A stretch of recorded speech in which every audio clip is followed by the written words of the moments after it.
Hey, what's up? I'm back. In a previous video, I had talked about different things relating to the district attorney and child abuse and the well-being of special needs children in our community. And those videos gained a lot of support, and I want to thank everybody who watched those videos and took the time to really understand these issues and see how biased certain situations are and problems are in our community. So with that being said, in one of my previous videos I said that there was more to come. Well, this video is, I'm going to share with you more. And there's more after this, but I'm going to share with you some things that are really going to help clarify a lot for the community of Pahrump, because there's a lot of, biased information and untruths out there, and the DA seems to keep touting different things in his debates for re-election, which are totally false. So let me start with this. The district attorney claims that he, when confronted with the question about contacting victims and police officers so they show up for hearing dates, that is completely false. His office does very little in the form of keeping anybody involved, including the people who have charges pending against them. Case in point, I remember in the Holly Lepisto case vividly being at the courthouse because I had to find out on my own accord her court date. I was there. Holly Lepisto was there. We were actually in the courthouse, and I was sitting right across from her in the hall. Her lawyer was there. So the person charged, with not reporting or related to allegations of special needs children and child abuse, is there for her court date. Her lawyer's there for her court date. I'm there for her court date. And the DA did not inform any of us that her court date was canceled. That's how informed the district attorney's office is with people. Upon making several attempts to contact Brian Kunzi, he does not return your calls. He does not return your messages. You can go into his office. You can call his office.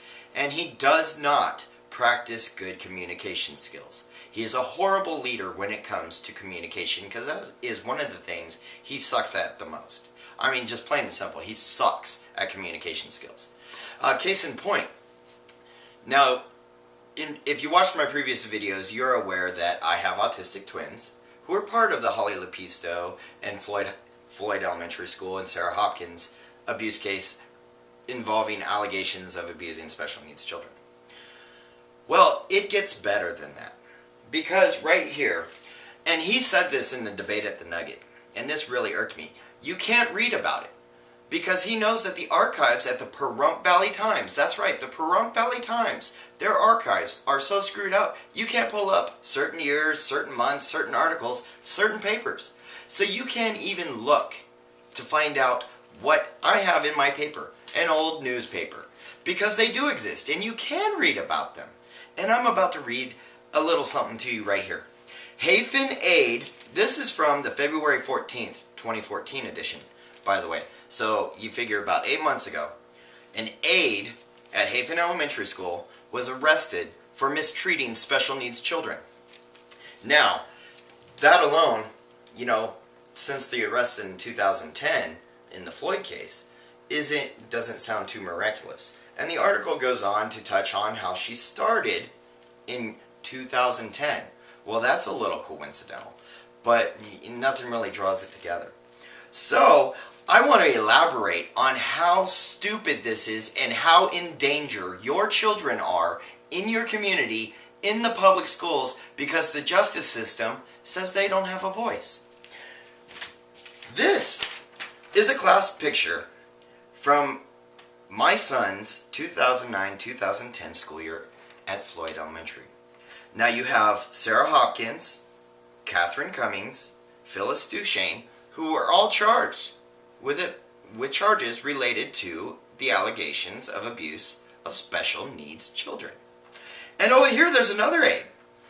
Oh my gosh, it's Miss Diane Allen. When she started with the school district, she was under Sarah Hopkins, the teacher who helped train her to be an aide and was one of her original mentors, who allegedly abused special needs children. Fast forward 4 years, that same aide who never had charges brought against her in the original case is now arrested for mistreating special needs children. I don't know how much more I have to express this to draw the, how obvious it should be apparent to parents and people in this community at this point that this is an issue. It is an issue that the district attorney and the community is doing nothing about. It gets better. In this case, my son we homeschooled him after the original one for a period of time, and then we re-enrolled him at a different school because we didn't feel it was right for them to go back to where they were treated in certain ways, which they have told us about. So therefore, to me, it was like making somebody who was raped go back to where they were raped every day. It just didn't seem right to me. So they're in a different school. The classroom that Miss Allen was arrested from, because they don't give you a list of the classroom aides. You really don't know, besides your teacher of your child, who's around your children. My son was a witness to the mistreatment. Now, you'd think that being a witness, and now being older, now being 10 years old, high-functioning autism, he knows multiplication, he's pretty smart. He can talk, he can write sentences. He was in this class and witnessed these things. And you'd think that Mr. District Attorney, who touts the no to abuse and forensic interviews, his office and the Sheriff's Department would have been all over a forensic interview from another witness to help give the case credibility. As of a week ago, no formal charges have been filed against Miss Diane Allen by the District Attorney's Office. I have to call and check on a regular basis. Yet when Horn was arrested for drugs, he was arrested around the same time. But he's already getting his going to trial, filed with the DAs. But aides who abuse special needs children, he's talking about how his turnover time on cases has improved. Well, it's 8 months, going on 9, going on a year. This is the part that really, frustrates me. My son was scheduled to have a forensic interview with no to abuse because we notified the authorities after speaking with our son, and he had witnessed certain things in that classroom in regards to Miss Diane Allen. But we wanted his lawyer to be present because he's already been traumatized by these people. I get a call from no to abuse. Well, the district attorney's office wants to give you a call and find out why he needs his attorney present before they will move forward with his forensic interview. So you can't even be the witness of a crime without the district attorney's office jumping in and obstructing justice for your children. I feel sorry. I feel sorry for the parents of the other children because they might get a half-ass representation by the district attorney's office because they don't have all the witnesses. Now it's been 8 months and you're expecting an autistic child to remember what happened on a Wednesday or a Tuesday a year ago or 8 months ago. I mean, let's keep it specific. If you want to keep it specific, I can do that. I was so frustrated to hear Brian Kunzi say that in regards to my children's abuse case, their personal abuse case, that there was multiple interactions with Mr. Coleman during the debate. This is a lie. He has had, I would say, a handful of interactions with me. And they've all been in public where I've had to approach him. For example, September 25th of this year, long after my children's case is over, at 5:00 p.m., I caught up with Mr. Kunzi at his campaign booth. And I approached him about this Diane Allen issue and his I'm so frustrated.